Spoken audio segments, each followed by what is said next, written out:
ঘোর কলিযুগ আসছে, চাইতে জানি না। স্বামীর কাছে যে সন্তানটা চাইবে, সেই দিন ক্ষণ তিথি নক্ষত্র লগ্ন বার দেখে তবে তো তোমার সন্তানটা চাইতে হবে। তাহলে আমরা চাইতে পারি না, তার জন্য অসুরের মতো সন্তান হয়।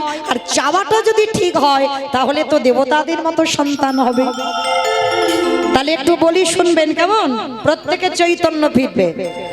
কশ্যপ মুনি নামে এক মুনি ছিল বাবা।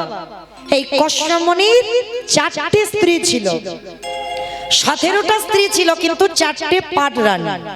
যেমন দশরথের বাবা 750 বউ ছিল, 750। তার মধ্যে 3টে হচ্ছে প্রধানা, কৌশল্যা, কৈকেয়ী, সুমিত্রা। যেমন রাবণ রাজা ছিল 10,000 বউ, একটা দুটো বউ নয়। তবে যেন মনে করো না বাবা ওদের ক্ষমতা আছে বলে ওরা পেরেছে, কলির মানুষের ক্ষমতা নাই। ভগবান বলছে আমার কথাগুলো শোনো, কিন্তু আমাদের মতো আচরণ করতে যেও না, তাহলে ভুগতে হবে। তো আজকে কশ্যপ মুনির 4টে পাট রানী ছিল, দিতি, অদিতি, কদ্রু, বিনতা, 4টে পাট রানী। তার 4টে রানীকে রেখে বাবা ওই স্বামী চলে গিয়েছিল 12 বছর তপস্যা করতে। 12 বছর মানে 1 যুগ। তা তপস্যায় বসেছে, আর 4টে রানী সব ঘরে বসে বসে কাঁদছে। কেন?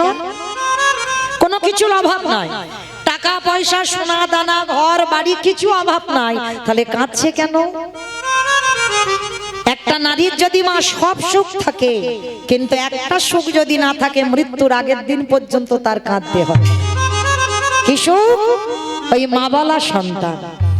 তার 4টে রানী ঘরে বসে বসে কাঁদছে, আর ওদিকে কশ্যপ মুনি তপস্যায় বসেছে বাবা। কিছুতে আর ধ্যানে মন দিতে পারছে না, বারবার চঞ্চল হয়ে যাচ্ছে মন। এমন সময় 12 বছর পর স্বামী ফিরেছে। স্বামী ফিরে 4 জন রানীকে ডেকে বলছে, বড় রানী, মেজ রানী, সেজ রানী, ছোট রানী, এখানে এসো। কি ব্যাপার? তোমরা 4 জনে বসে বসে কাঁদছো ঘরে, ওদিকে যে আমার তপস্যায় বসতে পারছি না, আমি চঞ্চল হয়ে যাচ্ছি। কি ব্যাপার বলো, তোমাদের কি অসুবিধা হয়েছে? 4টে রানী কেঁদে উঠলো, স্বামী আমরা সন্তানের জননী হতে চাই। বেশ, এই আশা তোমাদের 4 জনে? তাহলে যাও তোমরা 4 জনে স্নান করে এসো, গঙ্গা স্নান করে এসো। তবে আমি যোগী পুরুষ, আমি কারোর ঔরসজাত সন্তান দিতে পারবো না, আমার আশীর্বাদে তোমরা 4 জনেই মা হবে। এইবার 4টে রানী স্নান করে এসেছে। প্রথমে বড় রানী এসেছে, অদিতি। তা কশ্যপ মুনি ডাক দিয়েছে, বড় রানী বলো তুমি কেমন ছেলে চাও? বড় রানী প্রথমবারেই বলে উঠলো, স্বামী সন্তান যদি দিতে হয়, আমার গর্ভে এমন এমন ছেলে দাও যাদের জন্য যেন আমার জগৎ জোড়ার নাম ডাক হয়। তা কশ্যপ মুনি বললেন, তথাস্তু বড় রানী, তাই হবে। তোমার গর্ভে যারা যারা আসবে তারা সবাই হবে স্বর্গে দেবতা। দেবতাদের মায়ের নাম হলো অদিতি, বাবা কিন্তু একটা, লক্ষ্য করবে। এইবার মেজ রানীকে ডেকেছে, মেজ রানী বলো তুমি কেমন সন্তান চাও? আর লক্ষ্য রাখবেন মা, একটা পুরুষ একটা পুরুষকে যত না হিংসা করে, একটা নারী কিন্তু একটা নারীকেই হিংসা করে, করে না? আমার একজন দেখবে রাস্তা দিয়ে দামি শাড়ি পরে যাচ্ছে, তার থেকে আমার ভালো শাড়ি আছে, তবু স্বামীকে ডেকে বলবে, হ্যাঁ গো ওই রকম শাড়ি আমার একটা লাগবে, তাই না? মানে এক নারী আর এক নারীকে হিংসে করে। তো বড় রানী তো আগে নিয়েছে, বড় সে সবার বড়। তো মেজ রানী এসে বলছে, আমি আর কি নেব বলো? বড় দিদি তো আগে চাইলো, তুমি বড় দিদিরটা মাথারটা দিয়ে দিলে, আমার ভাগে আর কিছু আছে? আরে বাবা তুমি রেগে যাচ্ছ কেন? তুমি শান্ত হও, শান্ত হয়ে আমার কাছে প্রার্থনা করো, তুমি কেমন ছেলে চাও। মেজ রানী বড় রানীর হিংসায় জর্জরিত হয়ে মেজ রানী চাইলো, তাহলে দাও, সন্তান যদি দিতে হয় ওই বড় দিদির ছেলে থেকে আমার ছেলেরা যেন দ্বিগুণ শক্তিশালী হয়। সে কি, তুমি বড় দিদির হিংসায় সন্তান চাইছো, যে বড় দিদির ছেলে থেকে তোমার ছেলেরা শক্তিশালী? হ্যাঁ, আমার ওই রকম ছেলে লাগবে। বেশ, তুমি যখন প্রার্থনা করেছো, তুমি যেমন প্রার্থনা করলে আমি তেমনই দিলাম। তোমার গর্ভে যারা আসবে তারা হবে সবাই অসুর। মেজরানী দ্বিতীয় গর্ভে এলো সবাই অসুর, মানে বড় রানীর সন্তান হলো দেবতা আর মেজরানীর সন্তান হলো অসুর। আর 3 নম্বরের মানে তৃতীয় রানীকে ডাক দিয়েছে, সেজ রানী এদিকে এসো, বলো তুমি কেমন ছেলে চাও। সে তো বাবা আরো রেগে যেন একেবারে চোখ মুখ লাল করে আছে, মানে বড় দিদি আগে নিয়ে নিল, মেজ দিদি আগে নিল, আমার ভাগে আর ভালো কিছু আছে, সবচেয়ে শেষেরটা পড়ে আছে। সেজ রানী বাবা এমনি সেজজন একটু বাবা বধ হয়, তো সেজজন রেগে গিয়ে একেবারে বললেন আমি আর কি চাইবো বলো, তুমি তো বড় দিদিকে দিলে, মেজ দিদিকে দিলে, আমার ভাগে আর কিছু আছে। আরে বাবা তুমিও তো রেগে যাচ্ছ কেন, তুমি শান্ত হও, কারণ আমার কাছে সন্তান কামনা করছো, একটু শান্ত হয়ে যাও, বলো তুমি কেমন ছেলে চাও। শান্ত পরে হব, দিতে যদি হয় তাহলে ওই বড় দিদির ছেলে নয়, মেজ দিদির ছেলে নয়, আমার গর্ভে এমন ছেলে দাও যেন আমার ছেলেদেরকে দেখে পৃথিবীর সবাই ভয়ে থরথর করে কাঁপে। ঝমঝে উঠলো কষ্ট, কদ্রু সে কি তুমি আমার কাছে সন্তান চাইছো, তোমার সন্তানকে দেখে সবাই ভয় পাবে, হ্যাঁ আমার ওই রকম ছেলে লাগবে।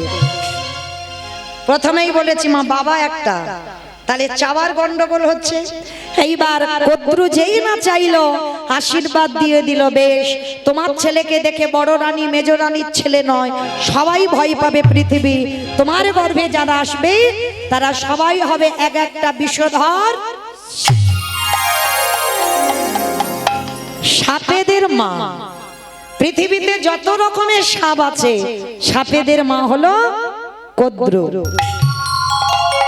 তাহলে 3টে রানী হয়ে গেল, মনে রাখবেন মা সব কিন্তু নারী, সব নারী, কিন্তু তাদের চরিত্র কত তফাৎ। তাহলে 3টে রানী হয়ে গেল। এইবার ছোট রানীটা যেন কি বললাম নাম, বিনতা।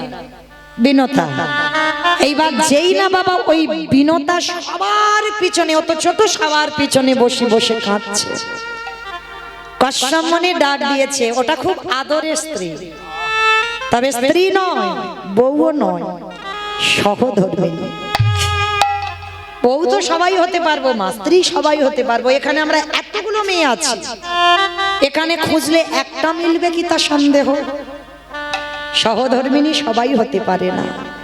তো আজকের এই কদ্রু ওই বিনতার চরিত্রটা একটু শোনে, বুঝতে পারবেন সহধর্মিণী কাদের বলবে। দূরে দাঁড়িয়ে দাঁড়িয়ে কাঁদছে আর কষ্টমনে ডাক দিয়েছে, অবিনো বেনো এদিকে এসো। সে কি গো এইরকম বসে বসে কাঁদছো কেন, বলো কি হয়েছে তোমার? ও আমি বুঝতে পেরেছি, আর আমার বোঝাতে হবে না। বড় দিদি নিয়ে নিল, মেজ দিদি নিয়ে নিল, শেষ দিদি নিয়ে নিল, আর তোমার ভাগে কিছু নেই, ওই জন্য কাঁদছো। বলো না আমি তো ওই জন্য কাঁদছি না। তাহলে কাঁদছো কেন? চাও তুমি কেমন ছেলে চাও আমায় বলো, আমি দেব। ওরকম বললে হবে না স্বামী। সবার প্রথমে চরিত্র দেখে, গলদেশে বসন দিয়ে স্বামীর চরণে প্রণাম করি, স্বামীকে বললেন, স্বামী গো আগে ত্রিসত্য করো, যেমন সন্তান চাইবো দেবে। আরে বাবা তোমার বড় দিদি মেজ দিদি শেষ দিদিকে দিলাম, তোমায় দেবো না? বলো তুমি কেমন? না ওরকম করে নয়, আগে আমার মাথা ছুঁয়ে প্রতিজ্ঞা করো, যেমন চাইবো তেমন দেবে। আরে বাবা বলছি তো, তুমি যেমন ছেলে চাইবে আমি দেব দেব দেব। ওগো স্বামী গো দিতে যদি আমারে বড় দিদির মতো সন্তান চাই না, আমারে মেজ দিদির মতো সন্তান চাই না, আমারে শেষ দিদির মতো সন্তান চাই না। সন্তান যদি দিতে হয় তুমি আমারে গর্ভে একটাই সন্তান দিও। সে কি গো, এরা এতগুলো করে চাইলো, তুমি একটাই? বলে হ্যাঁ। মনে রেখো মা, 10-5টা দরকার নেই, একটা যেন 10-এর একজন হয়। বলে আমার একটাই সন্তানে দিও, কিন্তু কথা দাও সে যেন কৃষ্ণ বলে বলে কাঁদিতে পারে। আমার অন্য সন্তান প্রেমানন্দে হরি বল, হরি বল, হরি বল।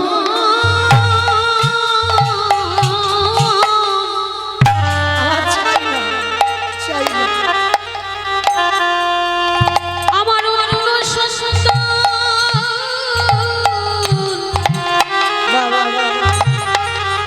চাহি না স্বামী,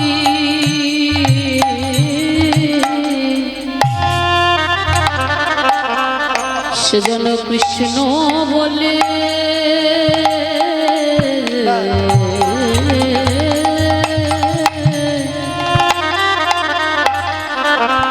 কৃষ্ণ বলে কাঁদিতে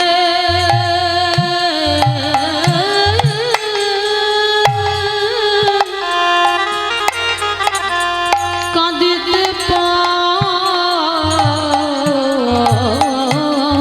পারে। কষ্ট মনে ছুটে গিয়ে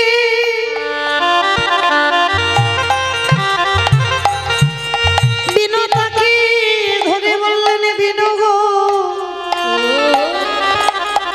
তোমার মতো ঘরণী যেন আমি জনমে জনমে পাই,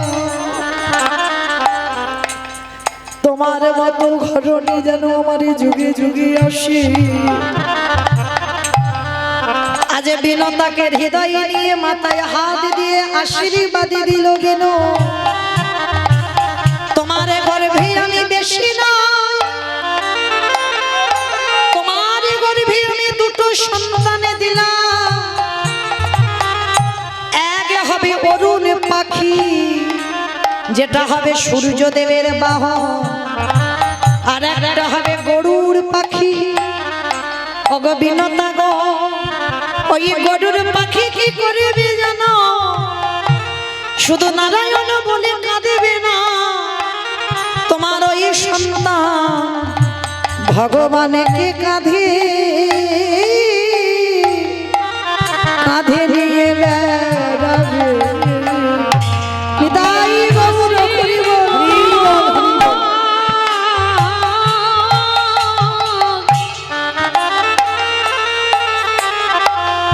আমি এই আশীর্বাদ করে রাখলাম, সে যে ভগবানকে কাঁধে নিয়ে চলতে পারবে। ওগো স্বামী গো, ওগো স্বামী,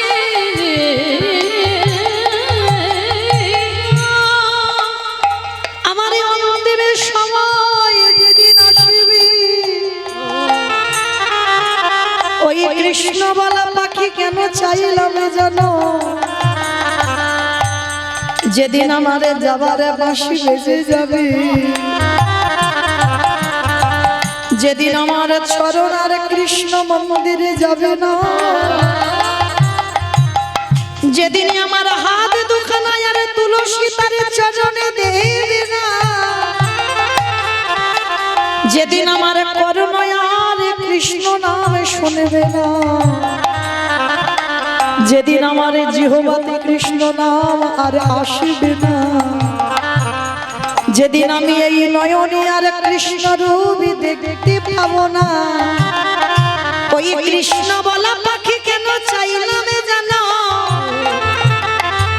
আমার মৃত্যুর সময় আমার পাশে বসে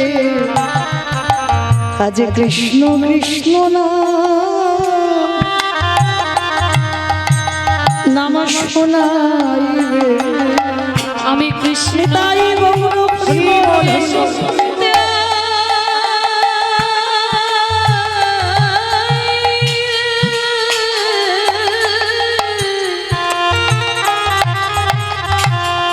ওই রাম সুন্দর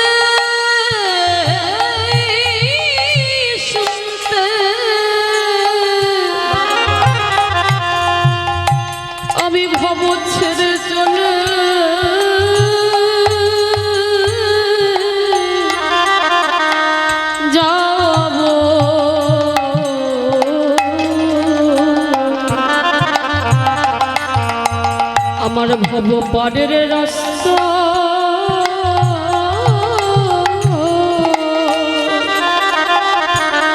রাস্তা পরিষ্কার হবে।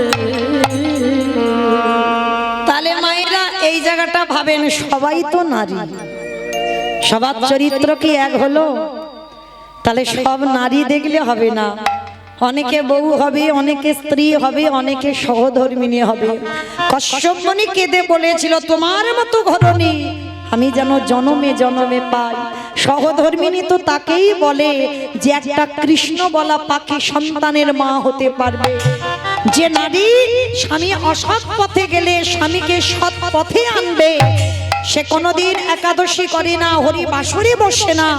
তুমি যদি বাবা সেই ঘরের ঘরণী হও, এই দামোদর ব্রতের মাস চলছে, নিয়ম সেবার মাস চলছে, প্রতিদিন আমাদের মনুষ্য জীবনে কর্তব্য একটা করে ঘিয়ের প্রদীপ ভগবানের চরণে দেওয়া।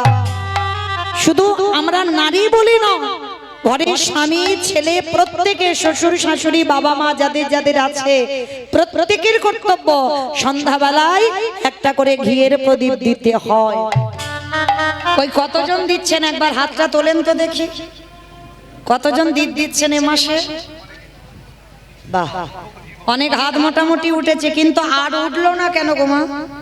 হ্যাঁ গো, ডাক তো এসে যাব যাব ভাব, এই যে অসময়ে যা বৃষ্টি, কোন দিন বলতে কোন দিন বাবা এমন বন্যা হবে সব ভেসে চলে যাব।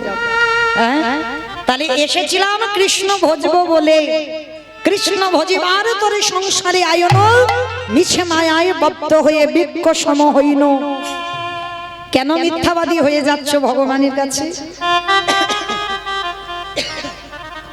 আমরা তো প্রত্যেকে বলেছিলাম বাবা কৃষ্ণ দাস হব, সে উল্টে গিয়ে বাবা এখন মায়ার দাস হয়েছি, কৃষ্ণ দাস ভুলে গেলাম। চেষ্টা করো মা, যারা যারা দিচ্ছ না তাদের চরণ ধরে এই অধম কীর্তনিয়া বলে যায়, চেষ্টা করো একটু এই দামোদর মাস, অন্তত এই মাসটা বাড়ির প্রত্যেকে, ছেলে মেয়ে নাতিপুতি ঝিজামাই যারা যারা আছে প্রত্যেকের একটা করে প্রদীপ। এই তো গ্রামাঞ্চলের মা কাদামাটির অভাব নাই, বাজার থেকে কেন কিনতে যাবেন, মাটি দিয়ে প্রদীপ তৈরি করবেন, আর সেই প্রদীপ প্রত্যেক দিন একটু ঘি দিয়ে সলতে তৈরি করে আমার ভগবানের চরণে দেবেন। ভগবানের চরণে দেখাবেন 4 বার, নাভিতে দেখাবেন 2 বার, বদনে দেখাবেন 3 বার, সর্বাঙ্গে দেখাবেন 7 বার। কত হলো? কত হলো? 17 বলে নাকি 17, অনেক খিচুড়ি স্কুলে যাই। 16 মানে ভগবান 16 কলায় পরিপূর্ণ। তাই আমার বলতে যা কিছু আছে, হে দয়াময়, আমি এই ঘিয়ের প্রদীপ জ্বালিয়ে, তুমি যেমন 16 কলায় পরিপূর্ণ ব্রহ্ম ব্রহ্ম সনাতন, আমি তেমন মনুষ্য কুলে এসে আমার বলতে যা কিছু আছে আমি সবে তোমার চরণে দিলাম। এই জন্য 16 বার পাকটা দিতে হয়। তো আজকের চেষ্টা করবেন মা, বেশি দিন তো হয়নি, এখনো 10 দিন যায়নি, সবে 8 দিন নাকি 9 দিন, যাই হোক 9 দিন। তাহলে এখনো বাকি আছে বাবা, এখনো অনেকটা দিন বাকি আছে। যারা দেন না কালকে থেকে না আজকে থেকে শুরু করবেন, এইটুকু আপনাদের চরণ ধরে নিবেদন, দেখবেন খুব ভালো লাগবে, বড় শান্তি পাবেন। সংসারে শান্তি তো এক জায়গায়, কৃষ্ণ চরণ তলে। সংসারে সারাদিনে যদি জ্বালা যন্ত্রণায় থাকো, সন্ধ্যাবেলায় আমার গোবিন্দ চরণে যদি বাতি জ্বালাতে পারো, তোমার জীবন জনম ধন্য হবে। তাই গৌর হরিবে সন্ধ্যাবেলায় বাতি দিলে জীবন জনম হবে। আসতে। তাহলে মা কি বোঝা গেল? তাহলে পরবর্তী দিনে কোনোদিন আর যেন বলো না যে শুধু মৌমিতা মায়েদের বলছে বাবাদের বলছে না কেন। তাহলে এইটুকু শুনে আপনারা বুঝতে পারলেন, মাটি যদি গন্ডগোল হয় মাটির ফসল জীবনে ভালো হবে না। তাহলে ভগবানকে ঠিক ঠিক ডাকার মতো ডাকতে হবে। চলেন আজকের আমরা একটু নবদ্বীপের মাটিতে গিয়ে দেখব, কারণ একটু হলেও আমাদের নদিয়ায় যেতে হবে। কেন জানো? কারণ এটা তো আমাদের কলিযুগ, সত্য নয়, ত্রেতা নয়, দাপর নয়, এটা কলিযুগ। সত্যতে নারায়ণ, ত্রেতাতে রামচন্দ্র, দাপরে কৃষ্ণ, আর কলিতে হলেন শ্রীকৃষ্ণ চৈতন্য মহাপ্রভু। তাহলে চলেন নবদ্বীপে গিয়ে একবার ভাবটা দর্শন করি। আজ নদীগা উদয়গিরি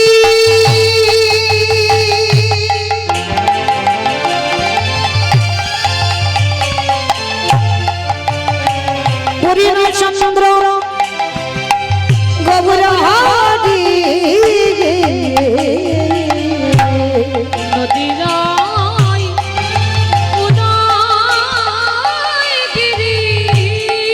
আস্তে আমার একটা কথা বলি একটা কথা, ঝগড়া করতে গেলে প্রথমে করে নেওয়া ভালো। আর মাঝ রাস্তায় যদি গিয়ে বাবা ঝগড়া করি তাহলে মারামারি হবে। তাহলে মাঝ রাস্তায় কিছু করব না, এখন বলে নি। এই কীর্তন শুনতে গেলে ভগবানের জন্য একটু কাজকর্ম করতে হয়। কি মা কাজগুলো কি কি জানো তো? হ্যাঁ হ্যাঁ, বসে বসে ঘুমোতে হয়। দুপুরবেলা নাকি ঘুমাবে, এটা রাত হলে নয় হতো। হ্যাঁ অনেকে ঘুমায়, এই যেমন এর অভ্যাস, মানে একটু অন্ন সেবা করলে একটু নাক ডাকিয়ে ঘুমায়। পান্তা খেয়েছে গো? পান্তা খেয়েছে? পান্তা খেয়েছো না? পান্তা খাইনি। তাহলে বাবা, তাহলে আজকের এই কীর্তন শুনতে গেলে তিনটে বস্তু দরকার: শঙ্করধ্বনি, উলুধ্বনি, আর যাদের যাদের হাত আছে প্রেম সে আত্মনিবেদন। কি মা হাত আছে তো? ওই একবার দেখান। নিতাই গৌর প্রেমানন্দে হরি বল হরি বল হরি বল। বাহ, কই এবার একটু প্রেম সে উলুধ্বনি দেন তো দেখি একবার। আজ নদীগা উদয়গিরি আমার গোনারি গুনা গুনা গুনা গোনারি।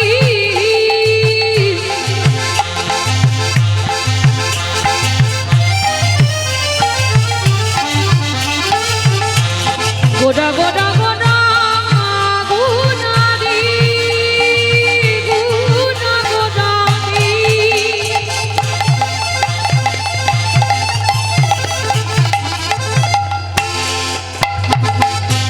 ওই নদীয়ার জাগাতে গোনা আমার রানী। নিতাই গৌর প্রেমানন্দে হরি বল। আজি নদিয়ায় উদয়গিরি আর পূর্ণ চন্দ্র আমার গৌরী হরি। আজ কৃপা করি হইল উদয় উলুধ্বনি। কৃপা করি হইলে আজি কৃপা করে হইল উদয়। আজ সোনার নদীয়ায় গৌর উদয় হল।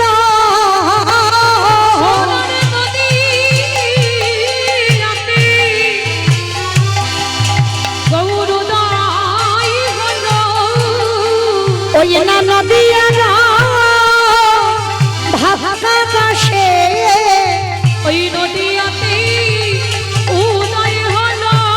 ওই না কৃষ্ণ প্রেমে প্রচারিতে নদীয়াতে উদয় হলো। বলি রাধা প্রেমে আস্বাদিতে নদীয়াতে উদয় হলো। বলি ভুলাই গদা গদি দিতে নদীয়াতে উদয় হলো। মুখে হরি হরি হরি ওরে নদীয়াতে উদয় হলো। মুখে হরি হরি হরি ওরে নদীয়াতে উদয় হলো। নদীয়াতে উদয় হলো। কৃপা করে হইল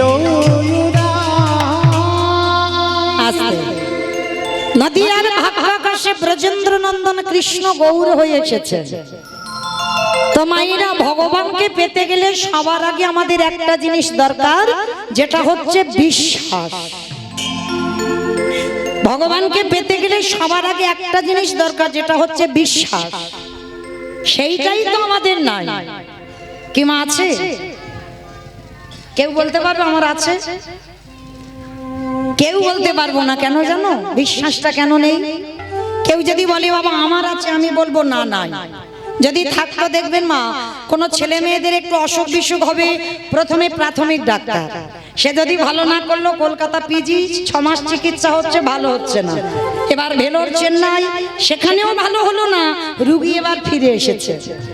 এবার সবাই বলা বলি করছে ওখানে শীতলামার ভর হয়, ওখানে পঞ্চানন্দের ভর হয়, ওখানে শিব ঠাকুরের ভর হয়, যে যেটা বলবে সেটা করবে। কই একজন ভক্ত কোনোদিন পেরেছেন আমার ভগবানের চরণে ফেলে দিয়ে রাখতে? ঠাকুর রাখলে তুমি রাখবে, মারলে তুমি মারবে, কারণ যেতে তো হবে। তাহলে রাখার মালিক তো তুমি, তাহলে রাখলে তুমি রাখবে, আর বাঁচালে তুমি বাঁচাবে, আর মারলে তুমি মারবে। কেউ পারবো এর জিনিসটা করতে? পারবো না। কেন পারবো না? আমাদের বিশ্বাস নেই। তাহলে আমরা মনুষ্যকুলে জন্ম নিয়ে আমাদের বিশ্বাস নেই, কিন্তু জানো মা, যাদের পাখি কুলে জন্ম, মানে পাখি মানে ক্ষুদ্র প্রাণ, একটু মন দিয়ে শুনবেন এই কথাটা, ক্ষুদ্র প্রাণ তারাই কিন্তু আজকের ভগবানের কৃপা লাভ করেছিল। তারাও কিন্তু ভগবানের কৃপা লাভ করেছিল। কেন জানো? বলবো একটু পরে। চলেন আজকের আমরা সবাই এই যে চৈতন্য মহাপ্রভু কলিকালে গৌর হয়ে এসেছে, তাহলে আগে আমরা জানবো এই গৌর হয়ে আসার কারণটা কি, আর কে বা এনেছিল আমার কৃষ্ণকে কলিযুগে গৌর করে? এনেছিল কে জানো? যিনি শান্তিপুরে, যার নাম ছিল বুড়ো অদ্বৈত আচার্য গোসাই। এই অদ্বৈত আচার্য গোসাই কে বলো তো? মহাদেব। বাহ! অদ্বৈত আচার্য গোসাই তিনি হলেন বাবা ভোলানাথ। এই ভোলানাথের একটা নাম হচ্ছে মৃত্যুঞ্জয়। কেন মৃত্যুঞ্জয় বলা হলো? সত্য যুগে শিব ছিল, ত্রেতা যুগে শিব ছিল, দ্বাপর যুগে শিব ছিল, কিন্তু কলি যুগে ওই বাবা হয়েছে অদ্বৈত আচার্য গোসাই। তাহলে আজকের আমরা জানবো যে 3 যুগে বাবা শিব হলো, কলি যুগে কি এমন ঘটনা ঘটলো যে বাবা কলি যুগে শিব হতে পারছে না? কারণটা কি? আর এই কারণের কথা জানতে গেলে আমাদের সবাইকে যেতে হবে মা মহাভারতে যুধিষ্ঠির রাজস্বয় যজ্ঞে। এই মহাভারতে যুধিষ্ঠির মহারাজ করেছিল রাজস্বয় যজ্ঞ। এই রাজস্বয় যজ্ঞে ভগবান কৃষ্ণ সবাইকে দায়িত্ব দিয়েছিল, আর যুধিষ্ঠির দাদা কৃষ্ণকে বলেছিল, কৃষ্ণ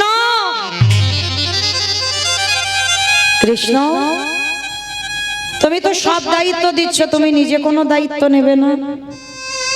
ভগবান আমার হেসে বলেছিল, জানো দাদা, আমি তো আমার জন্য 2টো দায়িত্ব ফেলে রেখেছি। সে কি? সবাইকে তুমি একটা করে কাজ, আর তুমি তোমার বেলা 2টো কাজ। কি কাজ নিয়েছো কৃষ্ণ?